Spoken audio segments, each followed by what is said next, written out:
এতিমকে বলে, ও বাচ্চা, ঈদের দিনে কেন কান্না করছো? ঈদের দিনে তো কাঁদতে নাই। ছেলেটি রেখে বলে, আমি তোমার কাছে বলবো না, আমি সেই সকাল বেলা থেকে এখানে দাঁড়িয়ে আছি, আমি যদি মক্কার আব্দুল্লাহর পুত্র মুহাম্মদুর রাসূলুল্লাহকে পাই, মনের দুঃখ তার কাছে বলবো। নবীজি এতিমের কথা শুনে জমিনের মধ্যে বসে পড়লেন। এতিমকে কুলের মধ্যে উঠায় নবীজি বলতেছেন, ও এতিম, তুমি যার জন্য বসেছো আমি তো সেই মক্কার এতিম নবী, কি বলতে চাও বলো? বাচ্চা ডেকে বলতেছি, ইয়া রাসূলুল্লাহ, আমার যখন জন্ম হয়েছে ছোট্ট সময়, একেবারে আমি ছোট্ট, তখন আমার আব্বা মারা গেছে, আমার মা আরেকজনের সঙ্গে বিয়ে বসেছে, সেই পুরুষটি আমাকে দেখতে পারে না, আমার মা যদি আমাকে খাবার দেয় মাকে সে মারধর করে, আমার মা যদি আমাকে কুলে করে সে আমার মাকে বকাঝকা করে। ও নবীজি, আজকে ঈদের দিনে মা আমাকে বলতেছে, বাবারে তোমাকে কুলে নিয়ে একটা চুমা দিব, এটাও আমি করতে পারতেছি না, তোমার এমনই কপাল খারাপ, তুমি এতিম, তোমার বাবা মারা গেছে, তোমার দুঃখ এই পৃথিবীতে কেউ বুঝবে না, তুমি যাও ঈদের রাস্তায় গিয়ে দাঁড়ায় থাকো, তোমার দুঃখ একমাত্র এতিম নবী মুহাম্মদুর রাসূলুল্লাহ বুঝতে পারবে। ও নবীজি, এই হলো আমার মনের দুঃখ। নবীজি এতিমের কথাগুলো শুনতেছিলেন আর চোখ দিয়ে টপ টপ করে পানি পড়তেছিল। নবীজি এতিমকে বুকের সঙ্গে জড়ায়া ধরে নবীজি বললেন, ও এতিম, মুহাম্মদ সাল্লাল্লাহু আলাইহি ওয়াসাল্লাম যদি তোমার পিতা হন আর হযরতে আয়েশা যদি তোমার মা হয়ে যায়, বলো তোমার মনের দুঃখ মিটে নাকি?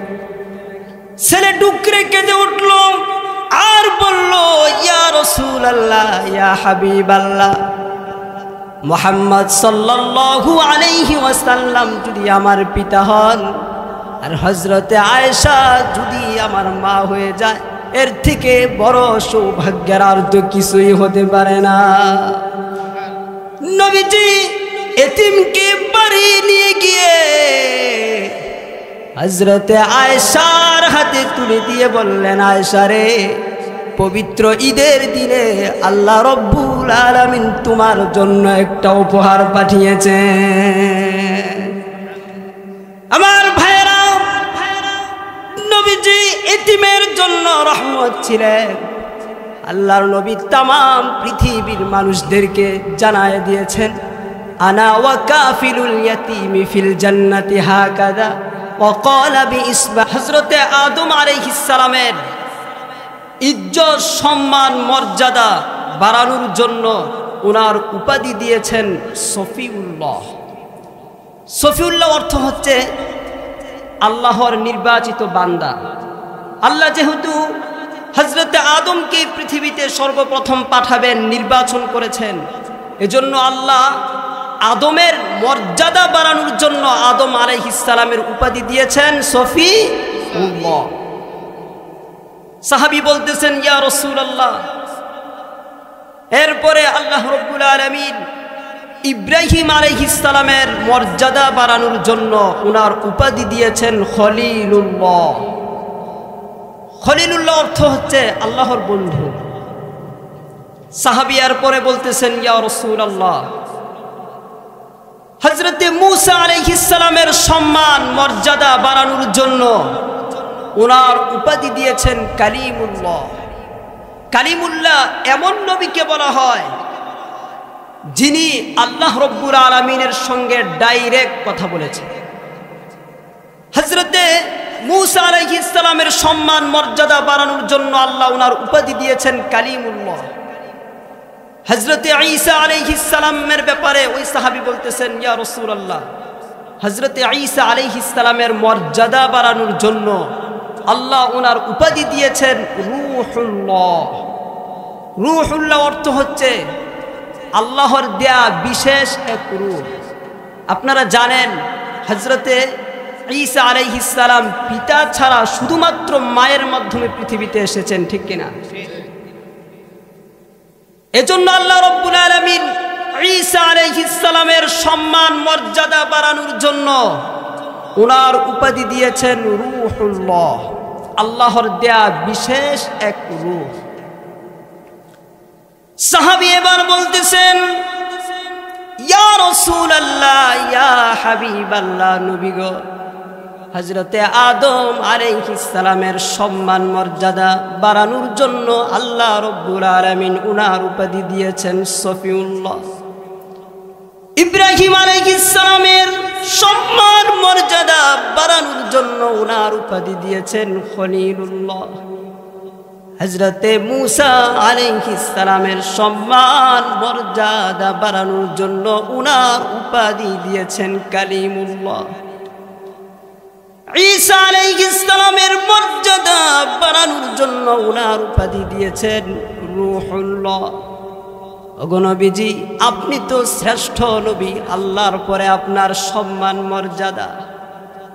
আমার আল্লাহ রব্বুল আলামিন আপনার সম্মান মর্যাদা বাড়ানোর জন্য আমার আল্লাহকে আপনার কোনো উপাধি দেন নাই। সুবহানাল্লাহ।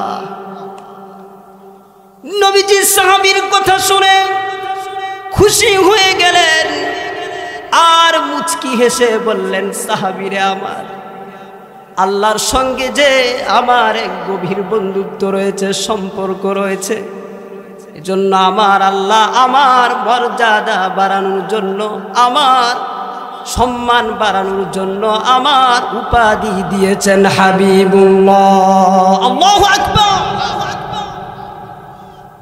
আমার ভাইরা,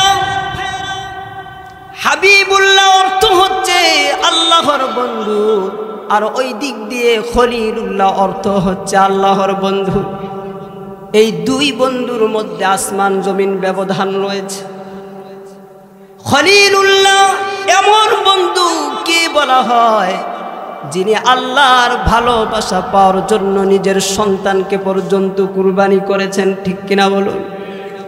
কিন্তু হাবিবুল্লাহ এমন বন্ধুকে বলা হয় যাকে খুশি করার জন্য আমার আল্লাহ আসমান থেকে অগণিত অসংখ্য নিয়ামত নাজিল করেছেন। আল্লাহ রাব্বুল আলামিন সূরাতুদ দুহা 30 নম্বর পারায় আল্লাহ পাক বলছেন, ওয়ালা সাউফা ইউতিকা রাব্বুকা ফাতারদা। ও নবীজি, আমি রব্বুল আলামিন আপনাকে খুশি করার জন্য আসমান থেকে বৃষ্টি যেমন পৃথিবীতে অবতীর্ণ হয়, নাজিল হয়, বৃষ্টির মতো আমি আল্লাহ আপনাকে আপনার উম্মতদেরকে খুশি করার জন্য বৃষ্টির মতো নিয়ামত নাজিল করব, যাতে করে আপনি আমার বন্ধু খুশি হয়ে যান।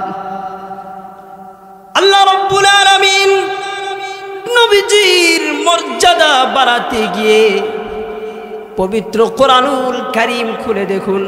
পবিত্র কোরআনুল কারীমে আমার আল্লাহ সমস্ত নবীদেরকে হে হে আদম, হে মূসা, হে বলে সম্বোধন করেছেন।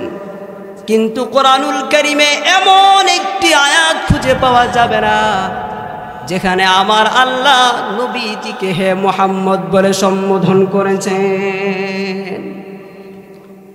পবিত্র কোরআনুল কারীমের সূরাতুল বাকারাতে আল্লাহ রাব্বুল আলামিন হযরতে আদম আলাইহিস সালামকে ডাকতে গিয়ে বললেন, ইয়া আদম উসকুন আনতা ওয়া যাওজুকাল জান্নাতা ওয়া কুলা মিনহা। ইয়া আদম উসকুন, হে আদম বলে সম্বোধন করেছেন। হযরতে ঈসা আলাইহিস সালামকে ডাকতে গিয়ে আল্লাহ রাব্বুল আলামিন বললেন, সূরাতু আলে ইমরানে বলেছেন, ইয়া ঈসা ইন্নী মুতাওয়াফফিকা ওয়া রাফিউক ইয়া ঈসা, হে ঈসা বলে সম্বোধন করেছেন। কিন্তু কোরআনুল কারীমে এমন একটি আয়াত খুঁজে পাওয়া যাবে না যেখানে আমার আপনার কলিজার টুকরা নবীকে আল্লাহ হে মুহাম্মদ বলে সম্বোধন করেছেন। আল্লাহ রাব্বুল আলামিন হযরত জাকারিয়া আলাইহিস সালামকে ডাকতে গিয়ে আল্লাহ রাব্বুল আলামিন সূরা মারইয়ামে বললেন, ইয়া জাকারিয়া ইন্না নুবাশশিরুকা বিগুলামিন ইসমুহু ইয়াহইয়া। হে জাকারিয়া বলে সম্বোধন করেছেন। হযরত ইয়াহইয়া আলাইহিস সালামকে ডাকতে গিয়ে বললেন, ইয়া ইয়াহইয়া খুযিল কিতাবা বিকুওয়া। হে ইয়াহইয়া বলেছেন, হে ইয়াহইয়া বলে সম্বোধন করেছেন।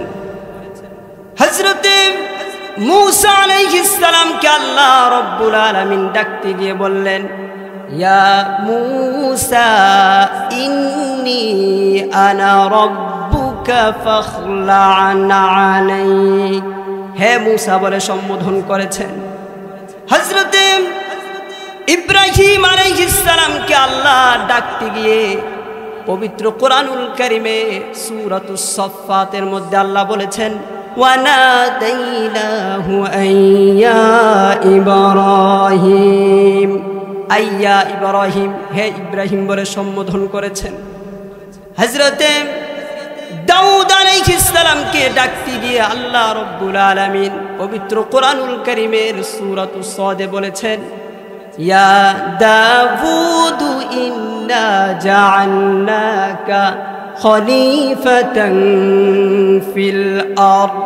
হে দাউদ বলে সম্বোধন করেছেন। কিন্তু পবিত্র কোরআনুল কারীমের এমন একটি আয়াত খুঁজে পাওয়া যাবে না যেখানে আমার আল্লাহ আমাদের কলিজার টুকরা নবীজিকে হে মুহাম্মদ বলে সম্বোধন করেছেন। আল্লাহু আকবার। আমাদের নবীজিকে আল্লাহ রাব্বুল আলামিন ডাকতে গিয়ে বললেন, ইয়া আইয়ুহার রাসূলু বাল্লিগ মা উনজিলা ইলাইকা মির রাব্বিক। হে রাসূল বলেছেন, হে মুহাম্মদ বলেননি। পবিত্র কোরআনুল কারীমের 4 জায়গায় নবীজির নামটা মুহাম্মদ এসেছে। আমার আল্লাহ এক জায়গায় হে মুহাম্মদ বলেন নাই। আল্লাহ রাব্বুল আলামিন নবীজিকে ডাকতে গিয়ে বললেন, ওয়ামা মুহাম্মাদুন ইল্লা রাসূল। মুহাম্মদ, ওয়ামা মুহাম্মদ বলেছেন।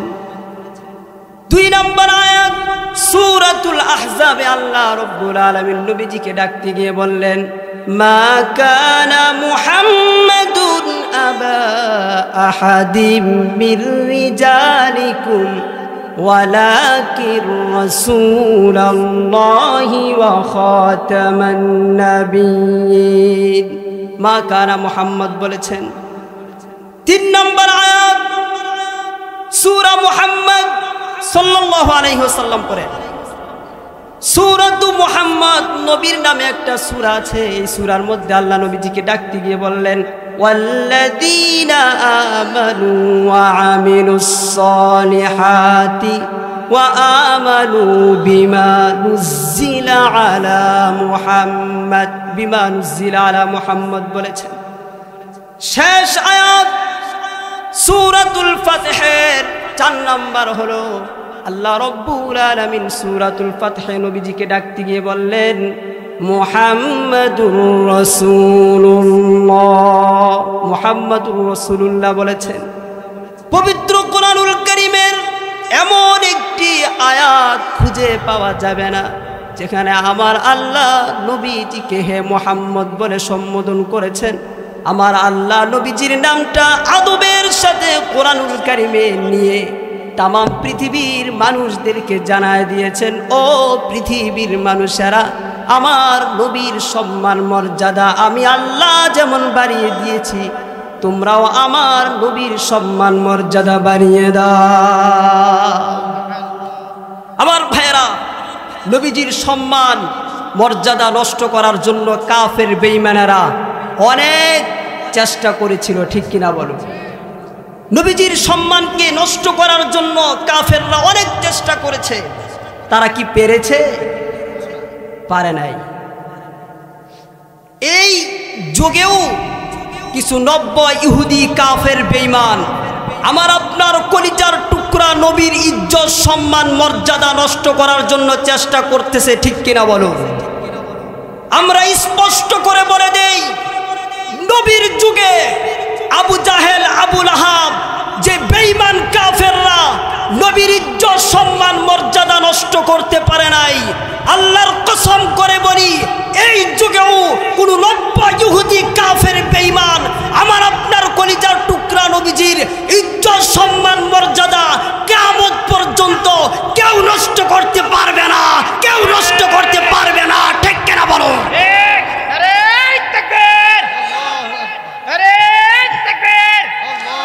ইসলামের শত্রুরা, ইসলামের শত্রুরা,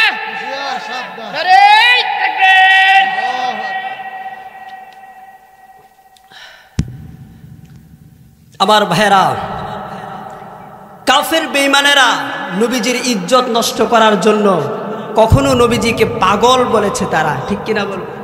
পাগল বলে নাই। আমার আল্লাহ রব্বুল আলামিন এই কাফের বেঈমানদের কথাকে নাকুচ করে দিয়ে পবিত্র কোরআনুল কারিমে আয়াত নাজিল করে দিয়েছেন সূরাতুত তাকবীর 30 নম্বর পারাতে, ওয়ামা সাহিবুকুম বিমাজনুন ওয়ালাকাদ রাআহু বিল উফুকিল মুবিন। না, আমার নবী কখনো পাগল হতে পারে না। কাফের বেঈমানেরা নবীর মর্যাদা নষ্ট করার জন্য কখনো নবীজিকে কবি বলেছে, আবার কখনো নবীজিকে তারা গণক বলেছে।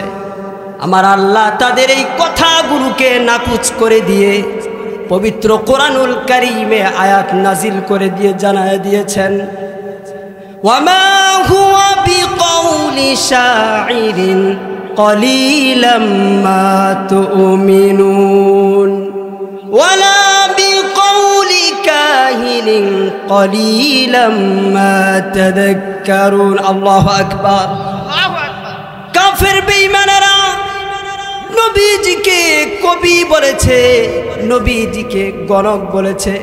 আমার আল্লাহ তাদের কথাকে নাকুচ করে দিয়ে আমার আল্লাহ পবিত্র কোরআনুল কারীমে বলে দিয়েছেন, আমার নবী পাগল নন, আমার নবী কবি নন, আমার নবী কখনো গণক হতে পারে না। সুবহানাল্লাহ। আমার ভাইরা, তাহলে নবীজি কি? আল্লাহ রব্বুল আলামিন পবিত্র কোরআনুল কারীমের সূরাতুল আম্বিয়া 17 নম্বর পারার 107 নম্বর আয়াতে আল্লাহ জানায় দিয়েছেন নবীজি কি। আল্লাহ রব্বুল আলামিন নবীজির ব্যাপারে জানিয়ে দিয়েছেন নবীজি কি।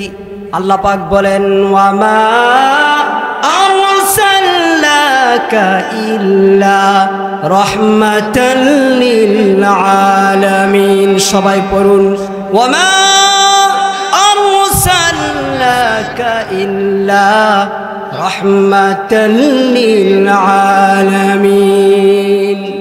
ইয়া রাসূলুল্লাহ, আমি আল্লাহ রব্বুল আলামিন গোটা বিশ্বের জন্য আপনাকে রহমত হিসাবে প্রেরণ করেছি।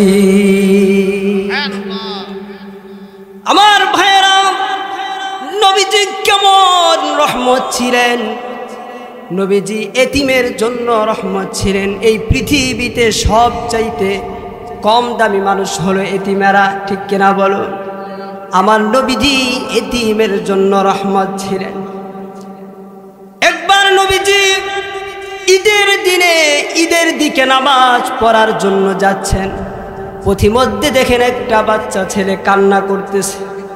এ রাস্তা দিয়ে কত মানুষ গেল, কেউ বাচ্চার কান্না দেখে দাঁড়ালো না, কিন্তু আমার আপনার কলিজার টুকরা নবীজি এতিমের কান্না দেখে দাঁড়ায় গেলেন। নবীজি এতিমকে বলে, ও বাচ্চা, ঈদের দিনে কেন কান্না করছো? ঈদের দিনে তো কাঁদতে নাই। ছেলেটি রেখে বলে, আমি তোমার কাছে বলবো না, আমি সেই সকাল বেলা থেকে এখানে দাঁড়িয়ে আছি, আমি যদি মক্কার আব্দুল্লাহর পুত্র মুহাম্মাদুর রাসূলুল্লাহকে পাই, মনের দুঃখ তার কাছে বলবো। নবীজি এতিমের কথা শুনে জমিনের মধ্যে বসে পড়লেন। এতিমকে কুলের মধ্যে উঠায় নবীজি বলতেছেন, ও এতিম, তুমি যার জন্য বসেছো আমি তো সেই মক্কার এতিম নবী, কি বলতে চাও বলো।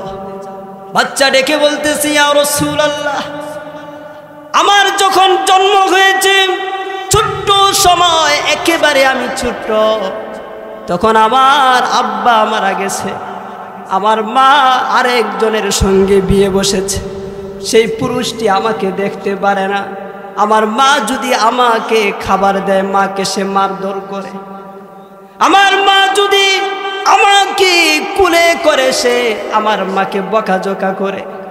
ও নবীজি, আজকে ঈদের দিনে মা আমাকে বলতেছে, বাবারে তোমাকে কুলে নিয়ে একটা চুমা দিব, এটাও আমি করতে পারতেছি না, তোমার এমনই কপাল খারাপ, তুমি এতিম, তোমার বাবা মারা গেছে, তোমার দুঃখ এই পৃথিবীতে কেউ বুঝবে না, তুমি যাও ঈদের রাস্তায় গিয়ে দাঁড়ায় থাকো, তোমার দুঃখ একমাত্র এতিম নবী মুহাম্মাদুর রাসূলুল্লাহ বুঝতে পারবে। ও নবীজি, এই হলো আমার মনের দুঃখ। নবীজি এতিমের কথাগুলো শুনতেছিলেন আর চোখ দিয়ে টপ টপ করে পানি পড়তেছিল। নবীজি এতিমকে বুকের সঙ্গে জড়ায়া ধরে নবীজি বললেন, ও এতিম, মুহাম্মদ সাল্লাল্লাহু আলাইহি ওয়াসাল্লাম যদি তোমার পিতা হন আর হযরতে আয়েশা যদি তোমার মা হয়ে যায়, বলো তোমার মনের দুঃখ মিটে নাকি? ছেলে ডুকরে কেঁদে উঠল আর বলল, ইয়া রাসূলুল্লাহ, ইয়া হাবিবাল্লাহ, মুহাম্মদ সাল্লাল্লাহু আলাইহি ওয়াসাল্লাম যদি আমার পিতা হন আর হযরতে আয়েশা যদি আমার মা হয়ে যায়, এর থেকে বড় সৌভাগ্যের আর তো কিছুই হতে পারে না। নবীজি এতিমকে বাড়ি নিয়ে গিয়ে হযরতে আয়েশার হাতে তুলে দিয়ে বললেন, আয়েশা রে, পবিত্র ঈদের দিনে আল্লাহ রব্বুল আলামিন তোমার জন্য একটা উপহার পাঠিয়েছে। আমার ভাইরা, নবীজি এতিমের জন্য রহমত ছিলেন। আল্লাহর নবী তামাম পৃথিবীর মানুষদেরকে জানায় দিয়েছেন, আনা ওয়া কাফিলুল ইয়াতীমি ফিল জান্নাতি হাকাযা ওয়া ক্বালা বিইসবাইহি সাব্বাবাতি ওয়াল মুস্তা। নবীজি পৃথিবীর মানুষদেরকে জানায় দিয়েছেন, ও পৃথিবীর মানুষেরা, যদি তোমাদের মধ্য থেকে কেউ এতিমের লালন পালন করো, এতিমকে যদি কেউ লালন পালন করো, তাহলে এই দুইটা আঙ্গুল যতটা কাছাকাছি কোনো দূরত্ব নাই, আমি ওই এতিমের লালন পালনকারী যে হবে সে আর আমি রাহমাতুল লিল আলামিন জান্নাতের মধ্যে এই দুইটা আঙ্গুলের মতো কাছাকাছি বসবাস করব। নবীজি হাদিস শরীফে জানায়া দিয়েছেন এতিমের সম্পর্কে, খায়রু বাইতিন ফিল মুসলিমিনা বাইতুন ফিহি ইয়াতীমুন ইহসানু ইলাইহি। নবীজি বললেন, যে ঘরে এতিম আছে আর ওই ঘরের মানুষ এতিমের সঙ্গে ভালো ব্যবহার করে, ভালো আচরণ করে, তাহলে ওই ঘরটাই হলো পৃথিবীর মধ্যে সর্বশ্রেষ্ঠ ঘর। সুবহানাল্লাহ। আমার নবীজি শুধুমাত্র এতিমের জন্যই রহমত ছিলেন না, যে কাফের বেঈমানেরা নবীজিকে রক্তাক্ত করেছে, মেরে ফেলতে চেয়েছে, ওই কাফের বেঈমানদের জন্য আমার নবী রহমত ছিলেন। সুবহানাল্লাহ। নবীজি যখন তাইফের ময়দানে দ্বীনের দাওয়াত দেওয়ার জন্য গিয়েছেন, কালিমার দাওয়াত দেওয়ার জন্য গিয়েছেন। আপন 3 ভাইকে নবীজি প্রথমে দাওয়াত দিলেন। হাবিব, মাসউদ, আব্দে ইয়ালিল, আপন 3 ভাই। নবীজি যখন দাওয়াত দিলেন, এক ভাই বলল, মুহাম্মদ, কুরাইশে বুঝি আল্লাহ তোমাকে ছাড়া আর কাউকে নবী বানাইতে পারলো না। আরেক ভাই বলল, মুহাম্মদ, তোমাকে ছাড়া আর কাউকে নবী বানাইতে পারলো না। আরেক ভাই বলল, মুহাম্মদ, তোমার চেহারাটা পর্যন্ত আমি দেখতে চাই না। চিৎকার দিয়া বলেন নাউযুবিল্লাহ। এই কথা বলার পরে নবীজি উনার 12 পুত্র যায়েদ বিন হারেসাকে নিয়ে অন্যদিকে রওনা করলেন। তায়েফের কাফেররা, বেঈমানেরা একদল সন্ত্রাসী যুবকদেরকে ডেকে বলল, আতারিফুনা যালিকার রাজুল আল্লাযী ইয়ামশি ফিত তারিক। ও যুবকেরা, এই লোকটাকে কি তোমরা চিনো নাকি, যে লোকটা রাস্তা দিয়ে হেঁটে যাচ্ছে? সন্ত্রাসী যুবকেরা বলল, লা নারিফুহু ফা ইন্না মা রাআইনাহু কাত্তু। না, আমরা তাকে চিনি না, তাকে আমরা কখনো দেখি নাই। তখন ওই বেঈমানেরা ওই সন্ত্রাসী যুবকদেরকে লক্ষ্য করে বলল, যালিকা মাজনুন, এই লোকটা হচ্ছে পাগল। জোরে বলেন নাউযুবিল্লাহ। নবীজিকে পাগল বলার পরে ওই সন্ত্রাসী যুবকেরা নবীজির পিছনে নবীজিকে ধাওয়া করা আরম্ভ করলো। চুকা চুকা পাথর দিয়ে রহমতাল লিল আলামিন রহমতি শরীরের মধ্যে তারা ঢিল মারতে শুরু করে দিল। হযরতে যায়েদ বিন হারেসা বললেন, আমি নবীজিকে হেফাজত করার জন্য নবীজির ডানে গেলাম, বামে গেলাম, পিছনে গেলাম, সামনে গেলাম। সমস্ত পাথরের আঘাতগুলো আমার শরীরে নিয়ে নিলাম। এক পর্যায়ে আমি রক্তাক্ত হয়ে তায়েফের জমিনের মধ্যে বসে পড়লাম। এই বেঈমানেরা আমাকে আর সামনের দিকে যেতে দেয় না। আমি তাকায়া দেখতেছিলাম নবীজির রহমতি শরীরের মধ্যে তারা চুকা চুকা পাথরগুলো দিয়ে ঢিল মারতেছে। নাউযুবিল্লাহ। আমার আপনার নবীজি এমন সুন্দর নবীজি ছিলেন। আম্মা জান আয়েশা সিদ্দিকা রাদিয়াল্লাহু আনহা বলেন, মিশরের নারীরা হযরতে ইউসুফ আলাইহিস সালামকে দেখে হাত কেটে ফেলেছে, আঙ্গুল কেটে ফেলেছে, টের পায় নাই।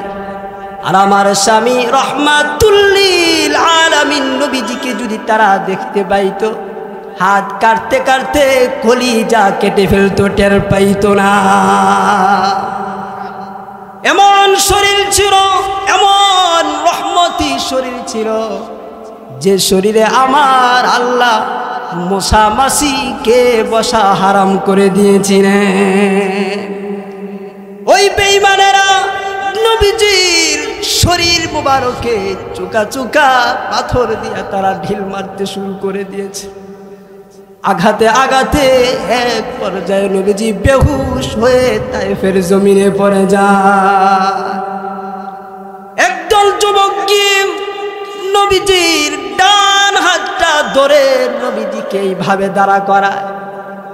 আরেকদল যুবককে ডেকে বলে, তোমরা মুহাম্মদের বাম দিক থেকে মুহাম্মদকে পাথর মারতে থাকো। পাথরের আঘাতে আঘাতে নবীজি আবার বেহুশ হয়ে তায়েফের জমিনে পড়ে যায়। আবার আরেক দল যুবক এসে বাম হাতটা ধরে নবীজিকে দাঁড়া করায়। আরেক দল যুবককে ডেকে বলে, ডান দিক থেকে মুহাম্মদকে পাথর মারতে থাকো। দুই দিক থেকে যখন পাথরের আঘাত আসতে লাগলো, এবার নবীজি তাকায় দেখেন নবীজির দেহ মুবারক থেকে ঝর্ণার মতো রক্ত পড়া আরম্ভ হয়ে গেছে। আমার ভাইরা, হযরতে যায়েদ বিন হারেসা রাদিয়াল্লাহু আনহু বলেন, আমার কিছু করার নাই, আমি দূর থেকে তাকায়া দেখতেছিলাম। নবীজির দেহ মুবারক থেকে যখন রক্ত ঝরা আরম্ভ হয়ে গেছে, নবীজি নিজের রক্ত মুবারকটা দুইটা জুতা এইভাবে ফাঁকা কইরা ধরলেন যাতে নবীজির রক্ত মুবারকটা জুতা মুবারকের মধ্যে যায়, জমিনের মধ্যে না পড়ে। মুহাদ্দিসিন কেরাম লিখেছেন নবীজি কেন নিজের রক্তটা তায়েফের জমিনে পড়তে দেন নাই, এর কারণ হলো নবীজি চিন্তা করলেন আমার রক্ত যদি তায়েফের জমিনে পড়ে যায় আমার আল্লাহ তায়েফবাসীকে ধ্বংস করে দিবেন। উম্মতকে হেফাজত করার জন্য আমার নবীজি নিজের রক্ত মুবারকটা তায়েফের জমিনে পড়তে দেন নাই। আল্লাহু আকবার বলে। আমার ভাইরা, নবীজি সামনের দিকে যাচ্ছেন। আম্মা জান আয়েশা সিদ্দিকা রাদিয়াল্লাহু আনহা বললেন, ওগো নবীজি, উহুদের ময়দানে আপনি বেশি কষ্ট পেয়েছেন নাকি তায়েফের ময়দানে বেশি কষ্ট পেয়েছেন? নবীজি বললেন, আয়েশা রে, উহুদের প্রান্তরে বেঈমানেরা আমার গাল মুবারকের মধ্যে লোহার আংটা ঢুকাইয়া মুখ দিয়া বের করেছে। ও আয়েশা, আমার সামনের দাঁতগুলো ফেলে দিয়েছে, আমার এদিক দিয়ে লোহার আংটা ঢুকাইয়া চোখের নিচ দিয়া বের করেছে, আমার এদিকে পাথর দিয়ে এত জোরে আঘাত করেছে 1 মাস পর্যন্ত সেই ব্যথা আমি অনুভব করেছি। ও আয়েশা রে, আমি বেহুশ হয়ে একটা গর্তের মধ্যে পড়ে গিয়েছি। ও আয়েশা, উহুদের প্রান্তরের কষ্টের কথা আমি নবী ভুলে গিয়েছি। তার কারণ হলো উহুদের প্রান্তরে আমার ডানে বামে আবু বকর উসমান আলী থাকার কারণে উহুদের প্রান্তরের কষ্টের কথা আমার মনে নাই, আমি ভুলে গিয়েছি। ও আয়েশা রে, তায়েফের মধ্যে তাকায় দেখেন সামনে বিশাল বড় একটা পাহাড়, আর যাওয়ার রাস্তা নাই। এমনি আপনার আমার কলিজার টুকরা নবীজি বেহুশ হয়ে আবার তায়েফের জমিনে পড়ে যান। এবার একদল যুবক গিয়ে পাহাড়ের উপরে দৌড়াইয়া উঠেছে। পাহাড়ের উপরে উঠে বিশাল বড় একটা পাথর ধাক্কায়া ধাক্কায়া পাহাড়ের কিনারায় নিয়ে এসেছে। আরেকদল যুবককে ডেকে বলে, এই পাথরটা মুহাম্মদের উপরে ফেলে দেই, মুহাম্মদকে চিরতরে দুনিয়া থেকে বিদায় করে দেই। চিৎকার দিয়া বলেন নাউজুবিল্লাহ। হযরত যায়েদ বিন হারিসা রাদিয়াল্লাহু আনহু বলে, আমি তাকায়া দেখতেছিলাম, আমার কিছু করার নাই। ওই যুবকেরা নবীজির দেহ মুবারক বরাবর পাথরটা এইভাবে ধরেছে। পাথরটা যখন নিচের দিকে রওনা হয়, আমি গায়েব থেকে একটা আওয়াজ শুনতে পেলাম, কে জানি ডাক দিয়ে কয়, ইয়া হাজার উসকুত, ও পাথর তুমি আর নিচের দিকে যেও না, শূন্যের মধ্যে থেমে যাও। জোরে কোন সুবহানাল্লাহ। হযরত যায়েদ বিন হারিসা দৌড়ায়া নবীজির কাছে আসলেন। নবীজির হাত মুবারক যায়েদের কাঁধের উপরে উঠায়া যায়েদ কান্না করতেছে। যায়েদের চোখের পানি পড়তে পড়তে নবীজির দেহ মুবারকে যখন পড়েছে, নবীর হুশ ফিরে এসেছে। হুশ ফিরার পরে নবীজি তাকায়া দেখেন যায়েদ কান্না করতেছে। নবীজি বললেন, লিমা তাবিকি, ও যায়েদ তুমি কান্না করছো কেন? হযরত যায়েদ বললেন, ইয়া রাসূলুল্লাহ, আমি আপনার দেহ মুবারক থেকে চোকা চোকা পাথরগুলো বের করতেছি। এই অবস্থা হওয়ার পরে নবীজি আবার বেহুশ হয়ে যায়। কিছুক্ষণ পর আবার নবীজির হুশ ফিরে এসেছে। হুশ ফিরার পরে নবীজি তাকায় দেখেন আশেপাশে রৌদ্রের আলো দেখা যায়, কিন্তু নবীজির আশেপাশে ছায়া দেখা যায়। নবীজি অবাক হয়ে আকাশের দিকে তাকালেন। তাকায় দেখে হযরতে জিবরাইল আমিন নূরের পাখা দিয়ে নবীজিকে ছায়া দিতেছে। আল্লাহু আকবার।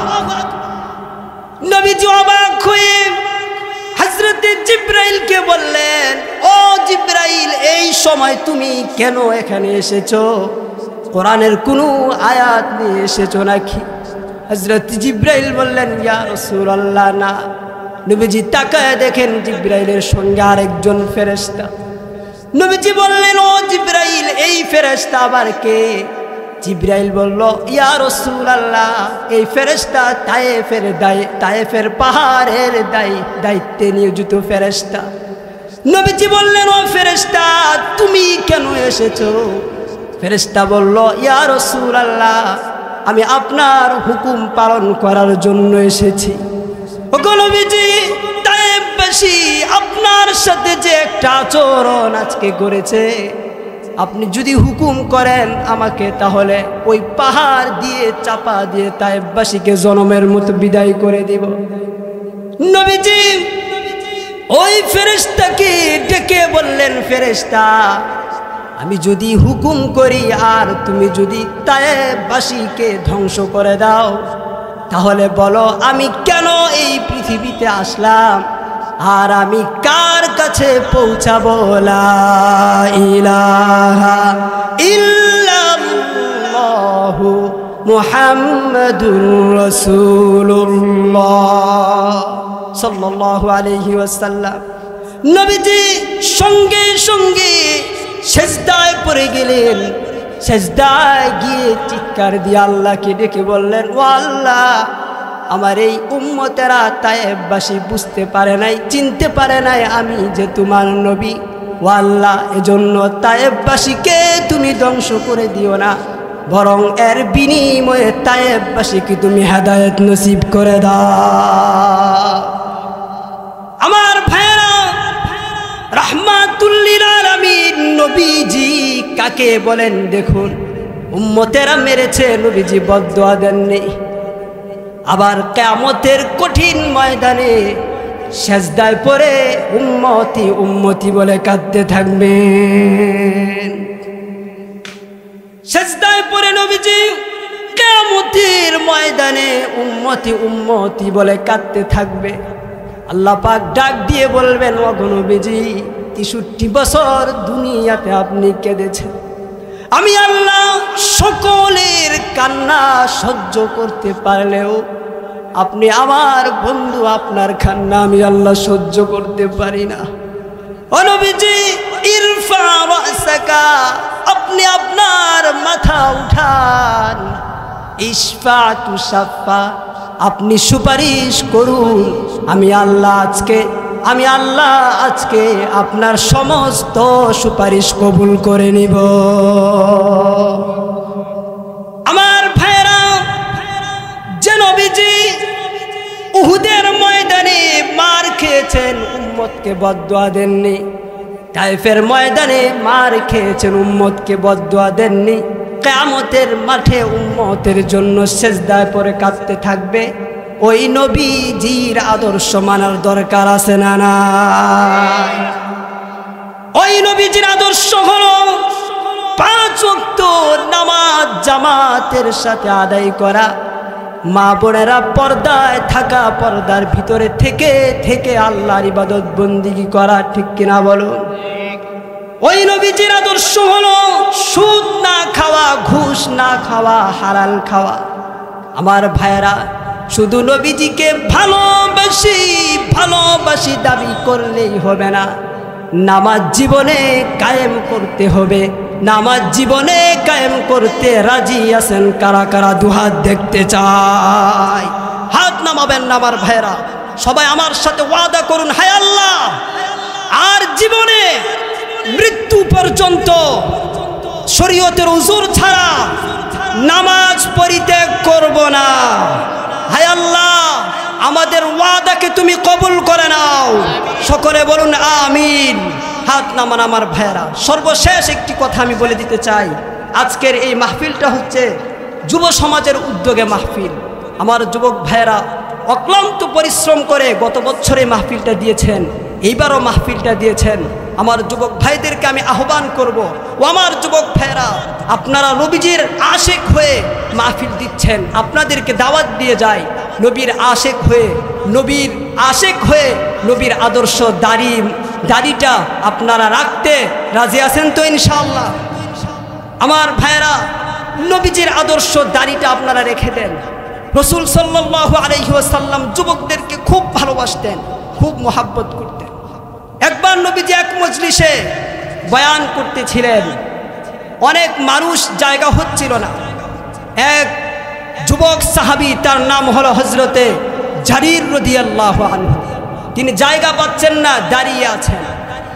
নবীজি নিজের গায়ের চাদর মুবারকটা খুলে হযরতে জারিরের দিকে ছুঁড়ে মেরে বললেন, ও জারির, তুমি জায়গা পাচ্ছ না বসার জন্য? জারির, নাও, আমি মুহাম্মদ সাল্লাল্লাহু আলাইহি ওয়াসাল্লামের চাদর মুবারকের মধ্যে তুমি বসে পড়ো। সুবহানাল্লাহ। হযরতে জারির রাদিয়াল্লাহু আনহু নবীজির চাদর মুবারক বুকের সঙ্গে লাগায়া চুমু খেতে লাগলেন, চোখে মুখে লাগাতে লাগলেন, আর ডেকে বললেন, আকরামাকাল্লাহু কামা আকরামতানি। ও নবীজি, আপনি আমাকে যে সম্মান দিয়েছেন, ও নবীজি, আমার আল্লাহ যেন আপনার সম্মান আরো আরো বাড়িয়ে দেন। ও নবীজি, আপনার চাদর মুবারকে কি আমি বসতে পারি? পৃথিবীর কেউ বসতে পারে? আমার ভাইরা, নবীজি যুবকদেরকে খুব ভালোবাসতেন, খুব মোহাব্বত করতেন। এজন্য আমি বলতে চাই, যুব সমাজের উদ্যোগে মাহফিল, আমার যুবক ভাইয়েরা, আপনারা নবীর আদর্শ রক্ষা করার জন্য এই পৃথিবীর বুকে নবীর আদর্শ, নবীর সুন্নাহ, নবীজির রেখে যাওয়া সুন্নাহকে পৃথিবীর বুকে প্রতিষ্ঠা রাখার জন্য যদি প্রয়োজন হয় জীবন দিতে, ফাঁসির কাস্টে ঝুলতে কারা কারা রাজি আছেন? তো হাত দেখতে চাই।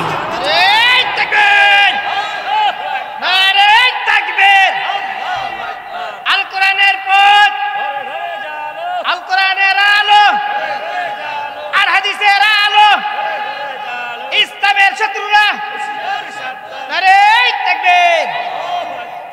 যে কথাগুলো বলেছি, আল্লাহ রব্বুল আলামিন আমাকে এবং আপনাদের সবাইকে আমল করার তৌফিক দান করেন। আমরা সকলে বলি আমিন। ওয়া আখিরু দাওয়ানা আনিল হামদুলিল্লাহি রাব্বিল আলামিন। আসসালাতু আলাইকুম ওয়া রাহমাতুল্লাহ।